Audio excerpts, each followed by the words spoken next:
And second is how we are being tested in this world. The five lives are Almi Arwah, Dunya, Barzakh, Qiyamah, and Jannah and Jahannam. And how we are being tested is through the seven organs of the body. These seven organs will become seven doors to hell. سبعة أبواب لكل باب منهم جزء مقسوم. And now inshallah I'm going to give you the ijazat of dhikr, where you will be able to save yourself from the fire of hell by saving seven organs. InsyaAllah sudah kita kepada kita bagaimana kita nak mengamalkan zikir kepada Allah dan mengamalkan kepada Allah, yang mana kita kena jaga tujuh anggota badan ini, yang mana kalau kita jaga tujuh, walaupun neraka pun ada tujuh itu. Dan kalau sekadar apa ada tujuh itu, maka kita kena jaga semua anggota badan kita tidak memulakan dengan seperti itu. Dan hidup kita dalam lima perkara Allah akan adili. Allah akan tanya kita hidup kita di dunia, kemudian di alam barzakh, di adili, kemudian di kiamat sampai ke syurga. So kita kena perhatikan diri kita bahawa kita ini adalah diri Allah Ta'ala daripada kita datang, daripada diri yang kita datang daripada Allah Ta'ala kita akan kembali. So the way to do dhikr is, firstly, a person should be in connection with Allah subhanahu wa ta'ala, rabita billahi ta'ala.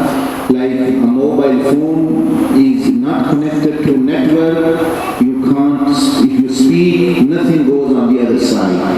If you are not connected with Allah, then you will la ilaha illallah, la ilaha illallah with the tongue, and in the mind you're thinking what I'm going to eat tomorrow, where I'm going tomorrow, etc., etc. And that's not dhikr, that's a joke, that is mazaq with Allah subhanahu wa ta'ala. That is why inna Allah la yaqbil du'a an qalbi lahin.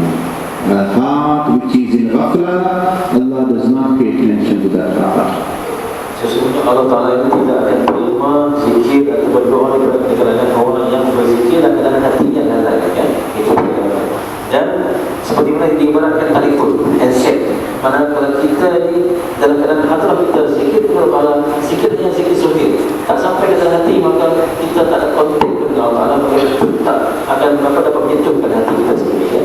Dan ibarat macam telefon yang tidak ada signal, tidak ada syabakah, dia punya kawan, dia punya signal, kita nak cakap dengan orang pun tak dapat. Itulah kita kiaskan diri kita. Kalau kita dalam hati kita lalai dan kita tak jaga diri kita, maka kita dengan Allah itu tak akan ada hubungan yang langsung kepada Allah SWT. Dan marilah kita semua dapatkan bantuan daripada Syekh.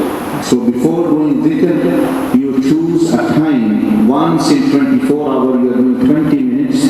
You choose a time which is best for you. The best time is when you are free and fresh, when there is no commitment. So you choose that time, that is your liqa ma'allah, that is your meeting with Allah. So when you choose the time, be regular on that time, sit down, make the niyyat for the pleasure of Allah, and then connect with Allah by thinking Allah is with me, He is watching me, He is hearing me.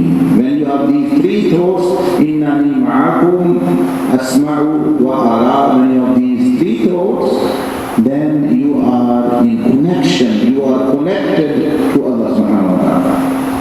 Untuk kita bagaimana kita menuju kepada Allah dengan selayaknya, maka kita kena hadirkan diri kita, dan hati kita berdasarkan lisan kita saja, tapi hati kita juga bersama. Maka kita kena merasakan bahawa Allah Ta'ala ini bagaimana di hati kita. Sebelum kita nak masuk zikir, kita rasa pastikan bahawa kita letakkan diri kita, fokuskan betul-betul diri kita ini, bahawa Allah Ta'ala menghati kita, Allah Ta'ala mengawasi kita, dan Allah Ta'ala bersama kita. Barulah kita letakkan dan kita pilih waktu, dia punya time yang sesuai, yang suitable, waktu yang sesuai, waktu yang mana kita boleh, bukan waktu yang kelam kabut, tidak, waktu yang hening, waktu yang nyaman, waktu yang tenang, kita masuk zikir kepada Allah Ta'ala. Itulah diri kita dengan Allah Ta'ala, dan kita ikut jalan saja. Kita ambil diri kita, hak kita kepada Allah Ta'ala untuk waktu yang khusus, yang mana waktu yang duduk dengan baik, tertib, tidak ada bulan, dan insyaAllah Allah Ta'ala akan terima kepada kita.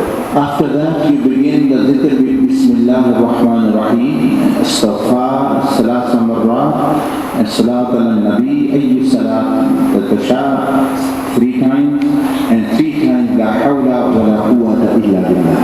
Istighfar is like house, you have a ghurfa which is filled with rubbish. If you want to go in there, you first you clean the ghurfa. That is istighfar, cleans the heart. Then you put light in the ghurfa, in the room. Salat ala Nabi puts light in the heart. Then you put furniture, bed, sofa. La hawla wa la quwwata illa billah is there. And then after that, you begin the dhikr. Bagaimana kita dapat hubungan kita dengan kita kepada Allah SWT. Ibarat saya kata, diri kita ini, zikir kita ni macam diri kita. Kita bisa bersihkan diri kita, aturkan keadaan diri kita dengan sesuai, kemudian kepada keadaan tempat tersebut kita bermula dengan bismillah. Bismillahirrahmanirrahim. Dengan kita selawat kepada Rasulullah, dengan istighfar, dan sebelum itu kita masuk dengan apa? Kita bertobat kepada Allah SWT. Dan akan dibimbing di Indonesia bagaimana hati kita, konteks kita, hati kita ini, yang mana kita yang seperti ini jauh dari Allah, kita dekatkan diri kepada Allah. Mudah-mudahan. After that, then you think that all the darkness ran, كلا بل ران على قلوبهم ما كانوا يكسبون. That all ran has come down here in all of the body, and with la you're taking the ran upwards. Ilaha say أرأيت من اتخذ إلهه هواه. Hawa is not your ilah. La ilaha illallah. With this imagination you should do this. Dan kita kena rasakan dalam lidah kita, hati kita sepenuh-penuhnya, sebulan-bulannya. Maka kita fokuskan 100% bagaimana kalimah La ilaha illallah. Kita nafikan sehingga apa yang kegelapan dalam diri kita ini, kita buangkan segala dosa, kakak dan juga kesalahan kita kepada Allah SWT, kepada Allah dan kepada manusia yang kita buang, sehingga kita menafikan semua di atas segala ilah ini segala Tuhan kemasyhuran, Tuhan kepada suka kepada benda yang haram, harta yang haram, Tuhan kepada suka kepada benda berakhir, dan Tuhan kepada nama, dan Tuhan kepada syaitan.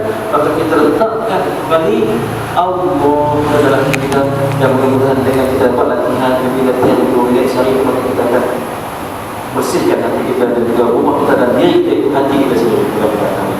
So now you close your eyes and repeat after me what I say for the ijazah and izin.